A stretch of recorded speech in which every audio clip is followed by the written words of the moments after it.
Welcome to today's Flexi webinar. Today our presenter will once again be Aaron Clapp, the Director of Training here at SAI. And Aaron knows everything there's to know about Flexi. So he'll be talking today about how to use the Find My Font tool to be able to match the fonts that you're looking for your designs and use those in Flexi. And that'll go for about 20 minutes, and then we'll open it up for questions. So if you do have any during the presentation about Find My Font, go ahead and type those into the chat window, and we'll answer as many of those as we can. Or if you have any other questions, like I said, Aaron knows there's everything there is to know about Flexi, so you can ask him if you have anything you've been wondering about. And we will be recording today's webinar as usual, so we will post it to our YouTube channel when we're done.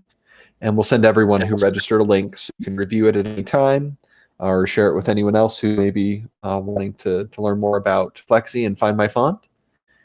And we'll send that email to you shortly after the webinar. And I think that's everything, so we can go ahead and get started. Aaron, take it away.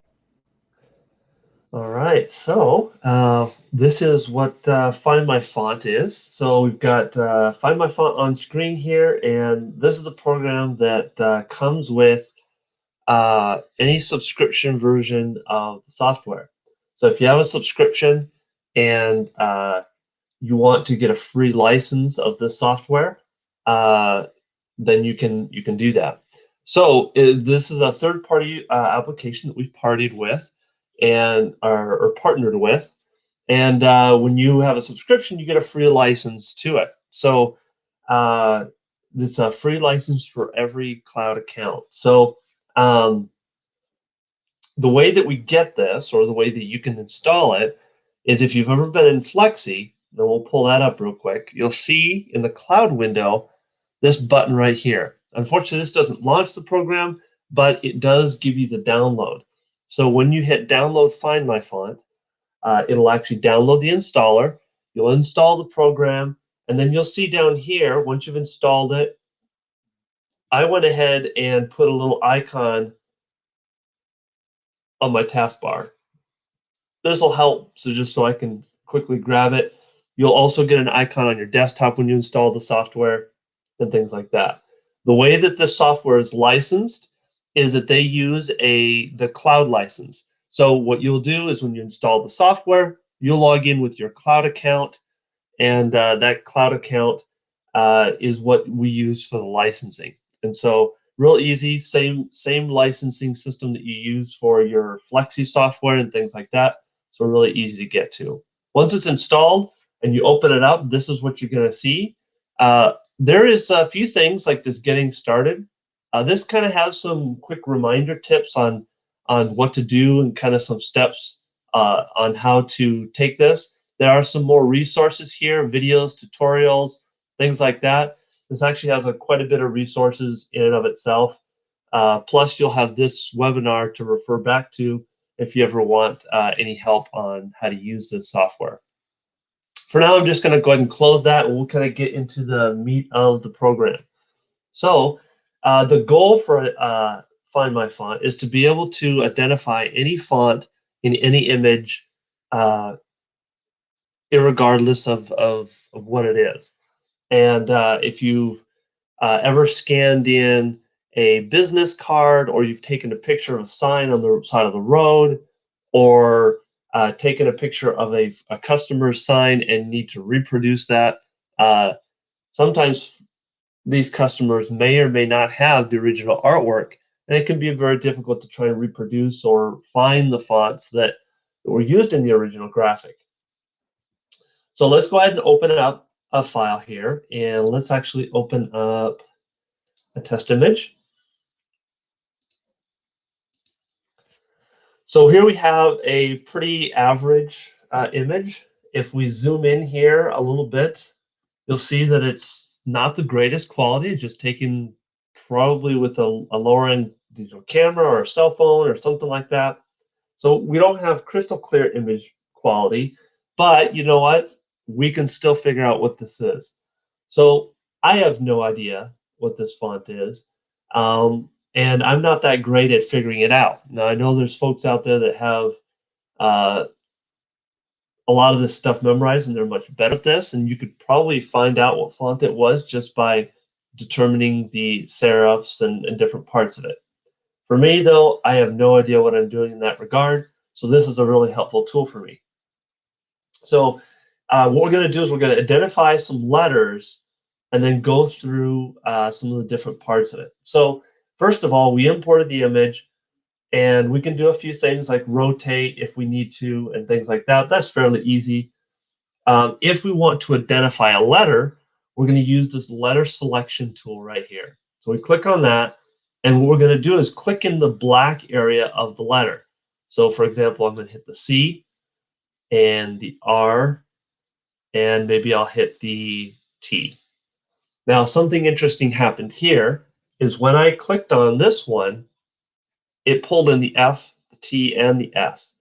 What we need to be able to do is we actually need to be able to identify an individual letter one at a single at a time. So this group is not going to work. So I'm going to hit the red X, and I'm going to use a different letter. So maybe I'll go with the A instead.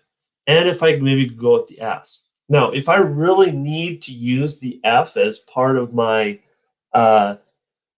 search, then there's ways of handling that. But honestly, this right here will get me the results that I want. This is actually going to get me well into what I need. So what I'm going to do here is I'm just going to say capital C, and I'm going to type out my letters right here in the section number 2 where it says text to match. Capital C, R, A, capital S. And then I'm over here in step 3, I'm going to say match fonts. And now what this is going to do is going to do a local search on my PC, and then it's going to do an online search as well. It's going to find all the fonts in pink are the ones that are online, and the ones in green are going to be the ones that I already have on my local system. So I already have a Monotiva Cursiva font that might match. Now, the only difference between this and this one, I would think, is probably the bold. And that's where it's put the matching font percentage up here. So this one matches up here, 93.4%. And if I click on that, you can kind of see that it does match a little bit closer. The lines are a little bit thicker, so the bold is probably the one I want. So if I like this font and it's pink, then that means I don't have it. But that's not a problem because I can double click on this font. And what it's going to do is it's going to pull up a web page with the name of the font, where I can purchase the font from. And then if I want to go ahead and test it, I can test it out on some test text.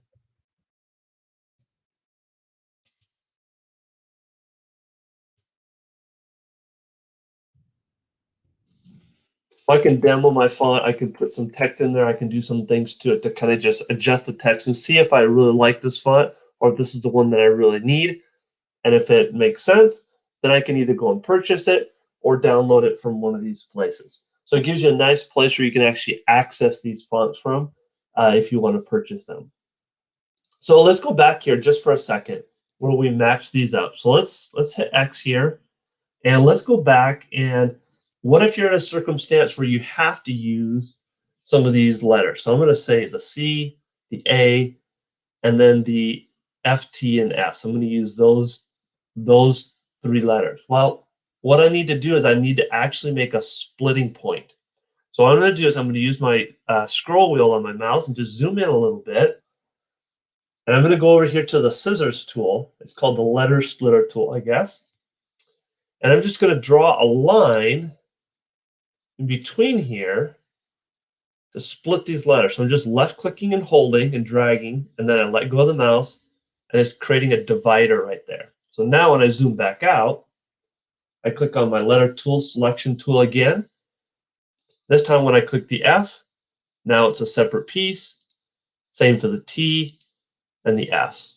And so that's how you're going to separate letters and things like that. You'll find that this is probably going to be very helpful for you when you're trying to identify fonts that are very cursive in nature and a lot of the letters jumbled together. this is going to be a really good way for you to split up each letter so that you can get the individual letters by themselves. So that's one tool here. So again, you can see that this can work with just about any font. Even up here, we can select this one, and again, it's going to do this whole thing. So we would need to start cutting these apart in order to make that separation. Let's take another example here, because this is going to be another really helpful example because we want to get through several different things here. So let's go ahead and open up another file here. This one here. So this obviously was taken at a perspective, and in some regards, you probably could have stepped in front of the sign and taken this picture straight on. It would have been better, but there's nothing that you could really do about the fact that this sign is higher than the actual person, because I mean, you can get a ladder, I suppose, but it's too high.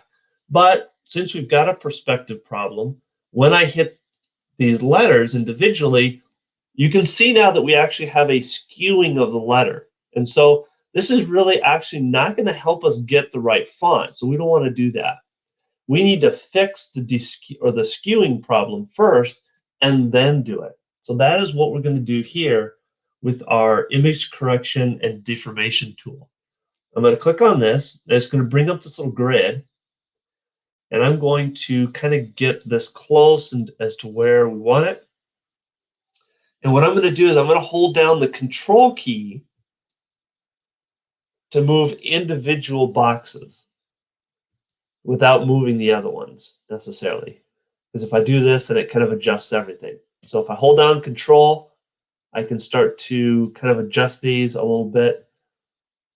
And it doesn't have to be absolutely perfect, but I'm going to try and do my best to make sense of what we got here. So I'm going to zoom in a little bit with my mouse and just kind of correct some of these like this. I'll come down here, make an adjustment there, and come up here maybe and grab this guy and pull him just a little bit farther to the edge. We want to get as close as possible, but we don't have to be super OCD about it. There. Okay, so we've got it kind of outlined. That is actually determining our perspective here.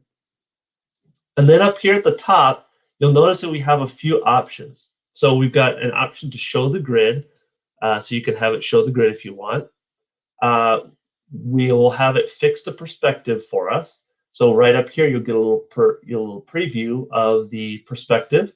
And then you can also have it enlarge if you want to, or you can adjust the contrast. So if the image is very low contrast, like maybe the letters are light, different shades of gray, you may need to increase the contrast, because the way that this software works is it uses the contrast between the letters, the color of the letter, and whatever background it's on to determine where the lines stop.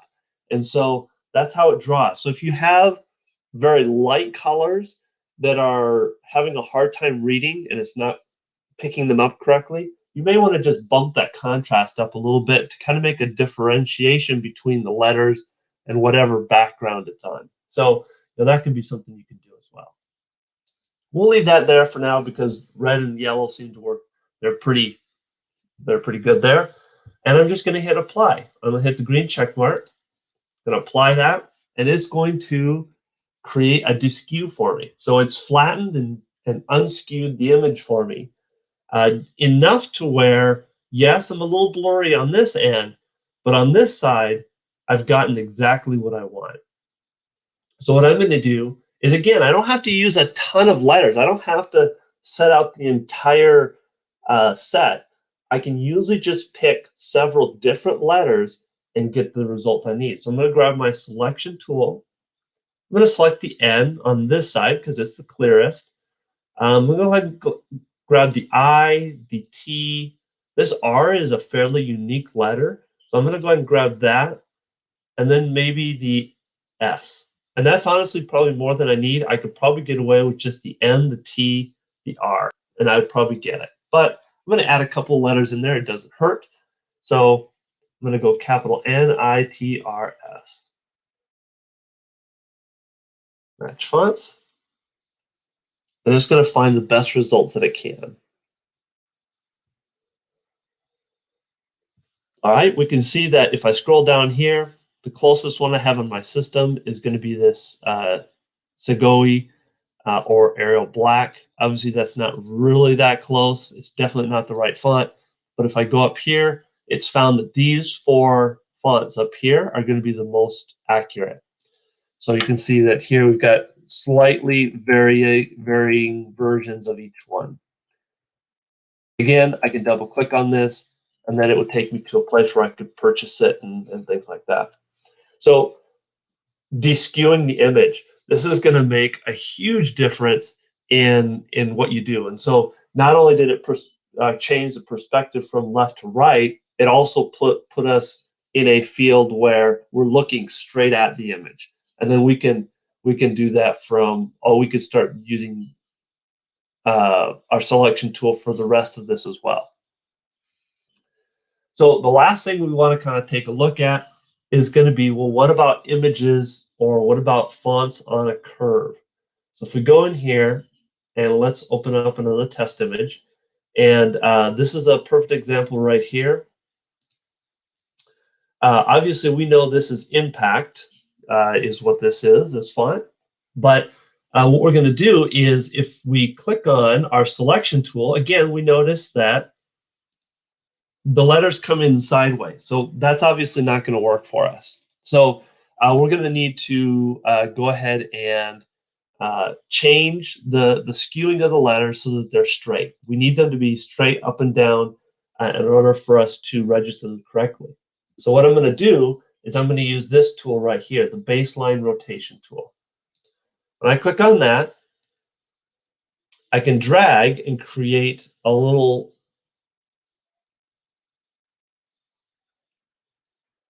chart here, a little graph, and it's really hard to see. So I'm going to zoom in a little bit. Here we go. Let's zoom in a little bit more. There we go. So what I'm going to look for is, let's go over to the M here.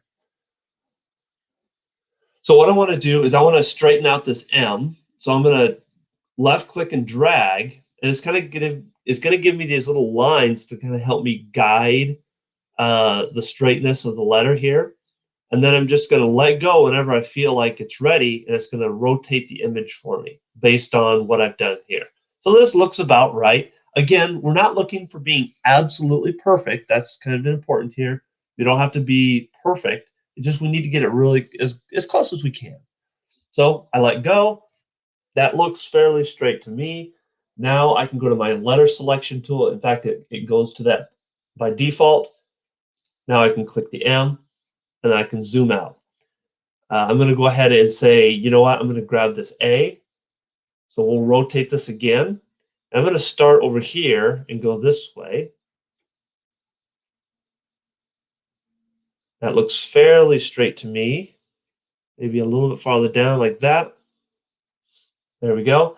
Again, that's not completely perfect. It's probably a little bit skewed just a little bit, but I think we'll be fine. So I'll hit the A. That C actually looks like it's pretty straight as well. So I'm going to go ahead and just grab that C while we're at it. And then let's grab this A. So let's do it on the A over here. Again, our rotation tool. Grab this, kind of get it straight as we can. Zoom out. That looks pretty straight. And then we're just going to type M-A-C and then capital A. It is important to put the capitals in there, as you've probably seen. That does make a difference in terms of when it searches through the algorithm. It searches capital or uppercase versus lowercase. So obviously it pulled up Impact Regular. That's the font this is. That's pretty obvious. But the idea here is that now you can rotate. So if we actually go back and look at this sign right here, if we wanted to grab the font from this arc, we would need to do the same process here. So we would take this tool, line everything up,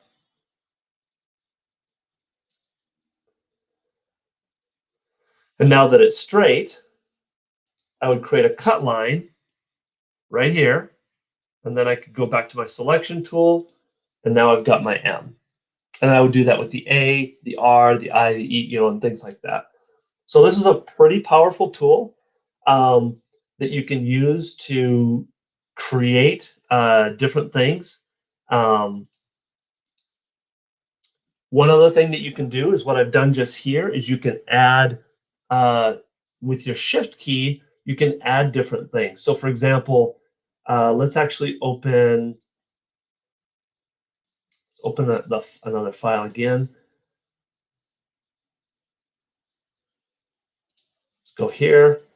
So if I need to add the little dot above the I, all I have to do is go to my selection tool, left click once, and then if I hit shift and left click again, that will add it to the previous selection. So in this case, it added it to the last thing that I had selected. Now if I go up here, left click again, I hold down shift, and now I can add that to it. So that adds it to the selection so that if you're doing letters that have like exclamation points, question marks, lowercase letters like I's, things like that that require the extra dot, then you can go ahead and hit shift and then add that in just like that. So pretty easy and powerful tool. This gives you a lot of flexibility in terms of anything that you're doing. Like I said, I've used it since it's come out. I have used it in customers' designs plenty of times where I have not known, helping people out in tech support, get their fonts and things like that. It's a really good way to determine which font that is that they're using just in a quick second. And you can do this so once you get the hang of it and get used to it, it's so easy and so fast. You'll wonder why you never had this tool before. It's that good. So again, really easy to use. I recommend if you haven't had a chance to take a look at it, play with some of the test files, and if you want, go on Google and just Google assign and see what you can do with it. You'd be amazed how well this works. It can save you a ton of time, a ton of money, and just overall headache of just trying to figure out fonts from a design that you don't know what it is. I know that you can vectorize a lot of fonts and things like that, but wouldn't it be better if instead of vectorizing that font, you could just find it real quick and type it out? Then you don't lose any quality. You don't have to do any editing later, things like that. So it works with crisp images and blurry ones. I would just recommend that if you can best case scenario is that you get an image that's not as blurry, but you can see that the images that we're dealing with here are not that great. They're low quality, low res for a reason, and that's to demonstrate the power that the software has. So even though they are low res, you should still be able to do what you have. So having said all that, any questions on this or about anything in Flexi in general?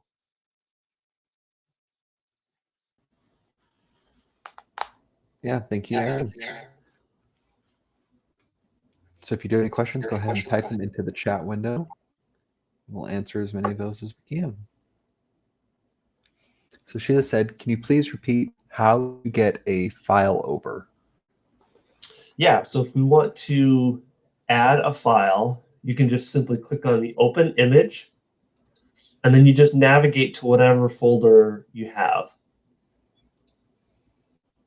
You can also go to the file menu and say open image. Now, I was using open test image, and that takes me directly to their Find My Font test images that they have inside of their own program.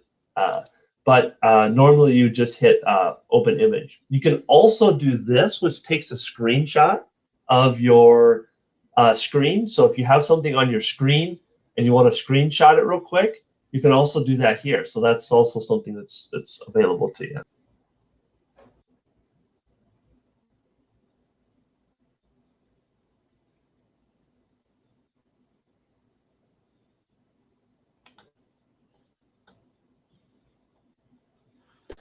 Okay, let's see. Ryan said, any tips for more difficult script fonts? The biggest thing is going to be with script fonts and things like that. are going to be knowing where to break the lines at with your the break line tool. That's probably going to be the biggest thing, is knowing where that kind of separation happens in the font itself. Okay. Again, what you can do is yeah, it's going to be separation and things like that. Those are going to be your biggest things, I think, to deal with.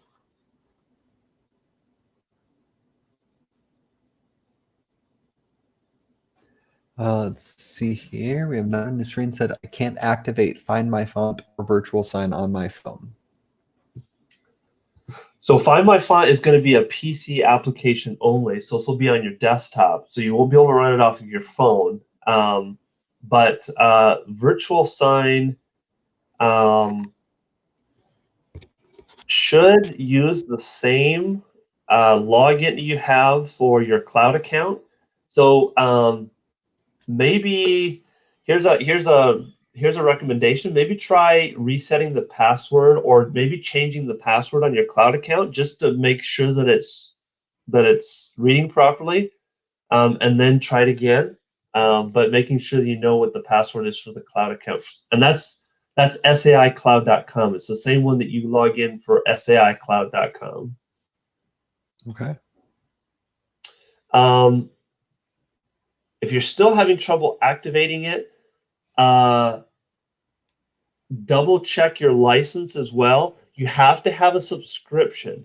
If you have a permanent version of the software or a non-subscription version, like an OEM or anything like that, you're not going to see that available to you, or it won't activate. You have to have a subscription. Okay. Let's see. We've got a couple more questions. Let's see here. Ryan said, a tip, you can preview custom text right in the program by entering in the bar on the right side. Yep, right here. So you can also do that right here, exactly.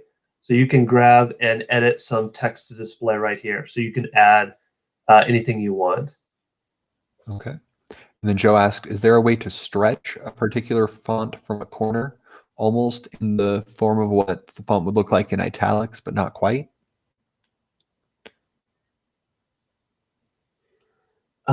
Let's see here. Well, not inside the program itself here. So this is just to identify fonts. But in Flexi, I believe that when you any font that you type, I believe that you can convert into a into an italics. We go to our font options here. You can add a slant to any text you want. So this Myriad Pro font does not necessarily have an italics version, or maybe it does. It does, but even if it doesn't, you can still create an italics look by using this setting here inside of Flexi in your Design Central. Okay. And then we have another one said, sorry I joined in late, but would this program be able to give you the name of a font if the font isn't already in my library? Yeah, so in the right-hand side, so if I, let's go ahead and just cancel this right here, and let's just, we'll add a couple here.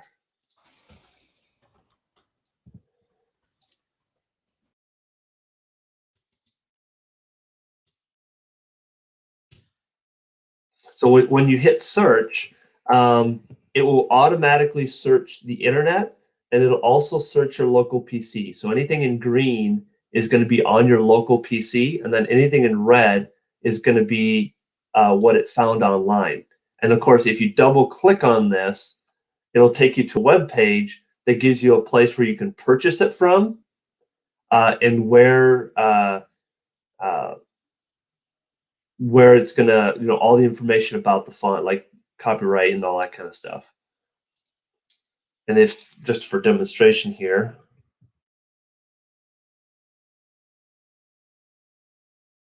so there you go. You can type in a set of text if you wanted to display that instead of what you typed out.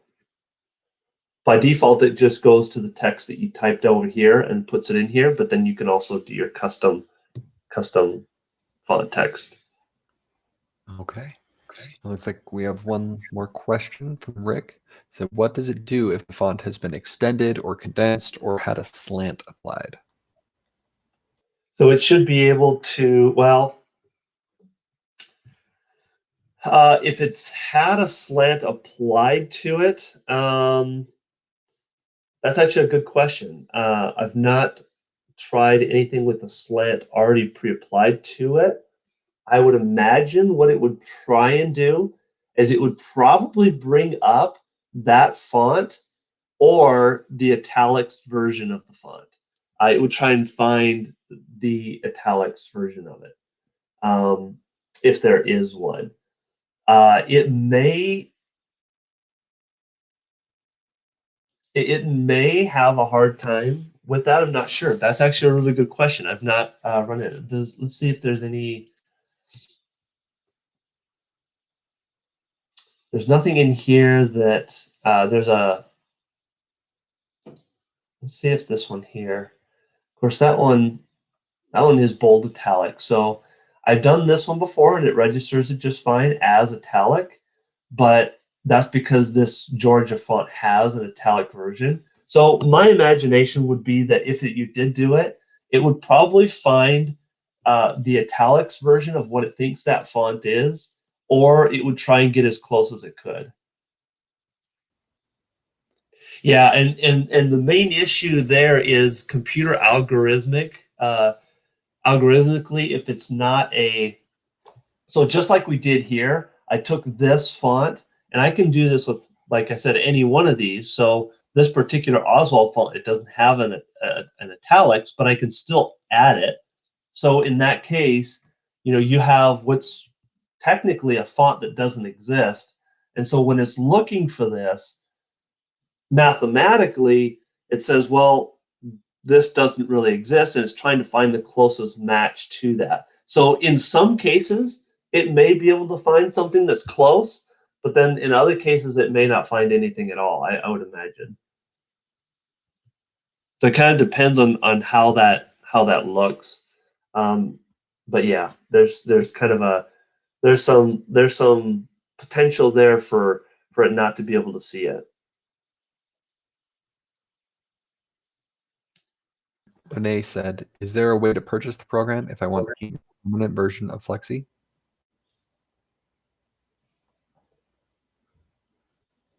Yes, actually, this is actually uh, a a program that we partner with, Find My Font.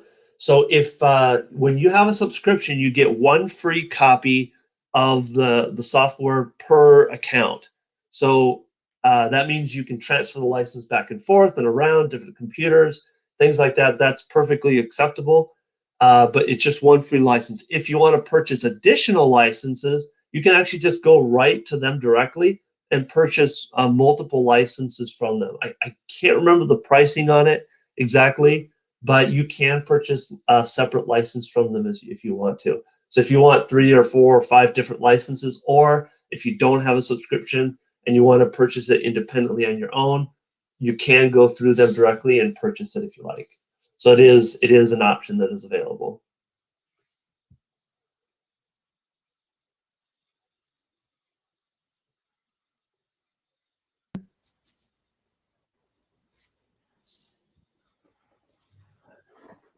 Let's see here. Oh, we got one more comment from Sherry. She said, thank you. Sorry, separate problem.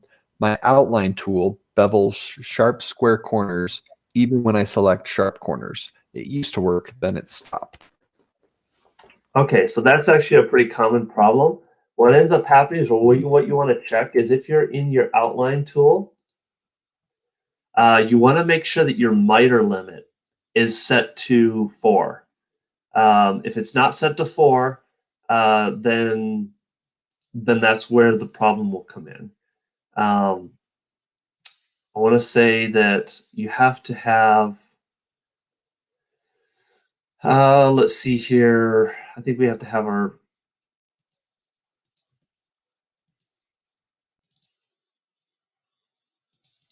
if it's set to something else, and I'm not sure why I'm not getting the option right now to change it.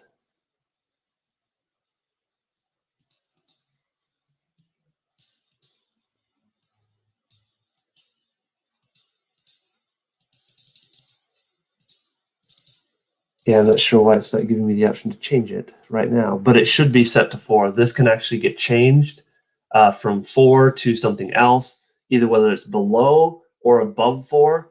That can happen. So check that setting and see if you can get it back to 4.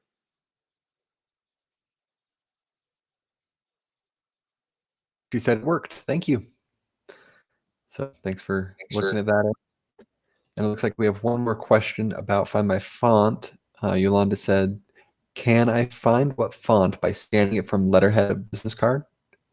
Yeah, so you can use a scanner or take a picture of it. So if you have your cell phone, just take a picture of it and then send that picture to your email address on your PC, or plug your phone in and download the picture. Or if you have a scanner, you can just set that thing on the a business card on the scanner, scan it to your PC, and then import that file.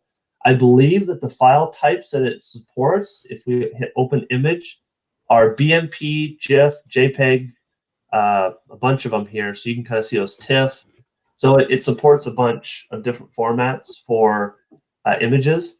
So yeah, take a picture with your cell phone or scan it in using a scanner or something like that, and then just import that file in. Okay. I think we're going to close up now. I think that's just about everything. We will be, I can't believe this is our last webinar for the year. We're in December. But we do have webinars scheduled for the long-awaited 2021. Our first one will be on January 12th, and we'll be talking about nesting in Flexi and Production Manager. So we will send everyone an email out inviting you to that and giving you a sign-up link, and we'll be sending a copy of the recording with all the information from today with a link to the YouTube channel. So thank you all for attending. Thank you, Aaron, so much for going over all of that. And we hope you have a wonderful rest of your year, and we hope to see you next month. All right, have a great day.